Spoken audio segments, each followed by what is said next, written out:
हमने इसका विरोध इन द सेंस किया था कि 2006 में जब इन्होंने पहली बार संपत्ति बेची, पूरी से गिरी हो गए, इनका बंदूक का लाइसेंस पूरी का, इनका सब कुछ माने पिछला इतिहास पूरी का, और ये गिरी हो गए। मठ की संपत्तियों का बिक्री और हनुमान जी के चढ़ावे का जो दुरुपयोग, वह सब सारे लोग इलाहाबाद के जानते हैं, सारे लोग जानते हैं कि कैसे हुआ, हमने भी देखा है।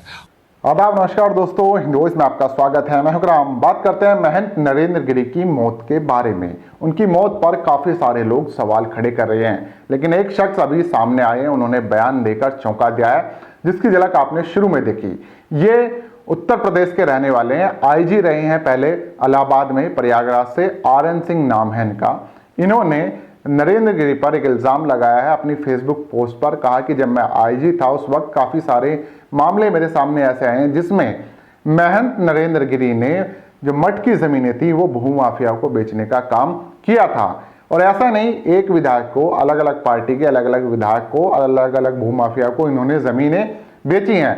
साथ ही जो हनुमान मंदिर का चढ़ावा था उसका आपस में बंदरबाट किया जाता था। आप चाहें तो ये वीडियो सुने, उसके बाद मैं आगे आपको डिटेल बताऊंगा कि इनके सिक्योरिटी गार्ड महंत नरेंद्र गिरी के जो यूपी पुलिस का एक सिपाही है अजय सिंह, उससे पूछताछ क्यों कर रही है सीबीआई और एसआईटी, क्योंकि उसका नाम भी अब सामने आया सवालों के घेरे में। वो भी है, उसकी पत्नी वहीं एक सोसाइटी बनी हुई है जो पहले मठ की जमीन हुआ करती थी, उसकी जो वेलफेयर एसोसिएशन की अध्यक्ष हैं वो उसकी पत्नी है, तो वो भी सवालों के घेरे में है। लेकिन मैं पहले चाहता हूं आरएन सिंह का आप पूरा बयान सुन लीजिए, क्योंकि इन्होंने काफी गंभीर आरोप लगाए हैं। वहाँ डीआईजी रेंज रहा, फिर आईजी रेलवे रहा, तो जो कुछ मेरी जानकारी थी, और मैंने मेरा बाघंबरी गद्दी हनुमान जी संगम क्षेत्र और यहाँ से एक मैंने संबंध भी रहा, तो जो कुछ मैंने देखा सुना समझा था उसी बात को मैंने अपने पोस्ट में लिखा। नरेंद्र गिरी 2004 के आसपास 2004 में महंत बने, उसके पहले भगवान गिरी थे, भगवान गिरी के पहले जगदेव गिरी जी थे, तो ये सारा, और ये निरंजनी अखाड़े से नियुक्त महंत थे। तो वह जो चीजें देखी मैंने,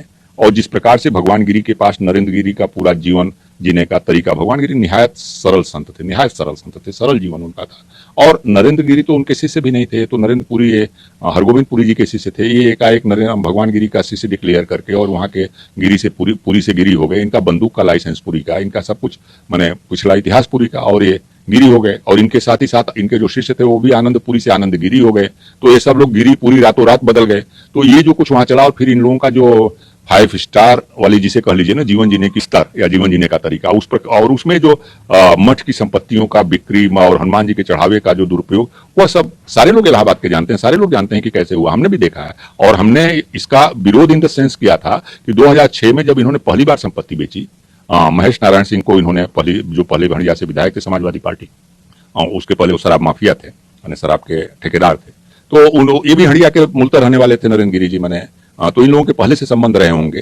तो पहली संपत्ति इन्होंने कहा, साहब हमने तो जब पूछा गया, हमने भी पूछा था कि साहब ये क्यों बेचा मठ की जमीन, तो कहे साहब ये तो विद्यालय मठ की नहीं थी, ये संस्कृत विद्यालय की जमीन थी। अरे भाई, वो संस्कृत विद्यालय भी तो मठ ही का था ना, तो आप उसकी जमीन कैसे बेच सकते हैं। इसके बाद इन्होंने भूमाफिया सुरेंद्र मिश्रा को जमीन बेची, वो मठ के अंदर की जमीन बेची जिसमें उन्होंने मल्टी स्टोरी बिल्डिंग बना के बेची है। तो ये जब हम लोगों को पता लगा शुरुआत में, तो हम लोगों को बहुत तकलीफ हुई। हम लोग संगम क्षेत्र की बेहतरी के लिए लगातार काम कर रहे थे। संगम के नाविक समाज के लोग, पंडा समाज के लोग, नाई समाज के लोग, सारे लोग मिलकर संगम नागरिक समाज के नाम से वो काम कर रहे थे।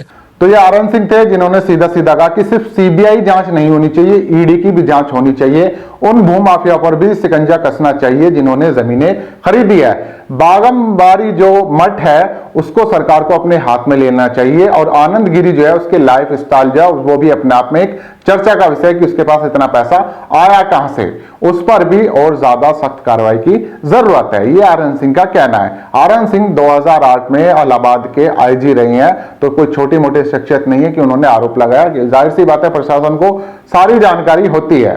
दूसरा शख्स है अजय सिंह, जो महंत नरेंद्र गिरी की सिक्योरिटी में 2004 से था।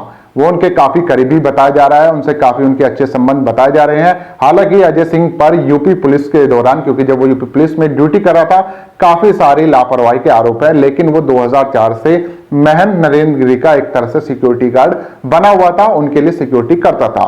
लेकिन इतना ही नहीं, उन्होंने यहां से तकरीबन करोड़ों रुपए कमाए हैं। और वो किस वजह से कमाए हैं, क्योंकि पास ही बागंबरी जो मठ है उसके बराबर में एक सोसाइटी है जिसका नाम है संगम सोसाइटी। बताया जाता है कि ये पहले जो जमीन थी, ये सारी जमीन मठ की जमीन थी, उसके बाद ये भूमाफियाओं को बेच दी गई और अब यहाँ पर एक आलीशान सोसाइटी है और इस आलीशान सोसाइटी में तकरीबन 189 फ्लैट हैं, जिसमें 2-3 फ्लैट अजय सिंह के बताए जा रहे हैं और अजय सिंह की जो पत्नी है वंदना सिंह, वो इस सोसाइटी की प्रेसिडेंट है। यानी कि मामला बहुत बड़ा, कहते हैं ना कि झोल मोल है। तो जो दिख रहा है सामने से वो है नहीं, पीछे पर्दे के पीछे बहुत बड़ी कहानी है जिसका सामने आना बहुत जरूरी है। लेकिन सवाल यहाँ पर यह है कि क्या सही से जांच हो पाएगी, क्या सारे सवालों के जवाब मिल पाएंगे, क्योंकि कुछ जो है संत, उनका यह आरोप है कि महंत नरेंद्र गिरी के सर के पीछे चोट लगी हुई थी। तो ऐसे में अगर उन्हें सुसाइड किया है तो उनके सर के पीछे चोट लगी कैसे। दूसरा सवाल यह है कि जिस तरह का सुसाइड नोट लिखा हुआ है वो सुसाइड नोट कम वसीयतनामा ज्यादा लग रहा है और जो हैंडराइटिंग है उस पर भी हमें यकीन नहीं है, हैंडराइट का मिलान भी होना जरूरी है कि ये नरेंद्र गिरी की हैंडराइटिंग है या नहीं है।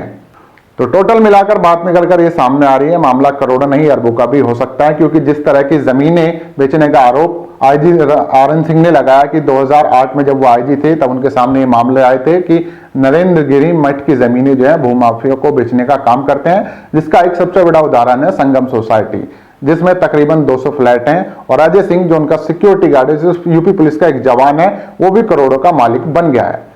अब इन सारे सवालों से पर्दा हटना जरूरी है। आप लोगों का जो कुछ कहना है नीचे कमेंट कर सकते हैं, इस खबर को ज्यादा से ज्यादा शेयर कर सकते हैं। दोस्तों मिलते हैं फिर किसी नई खबर के साथ।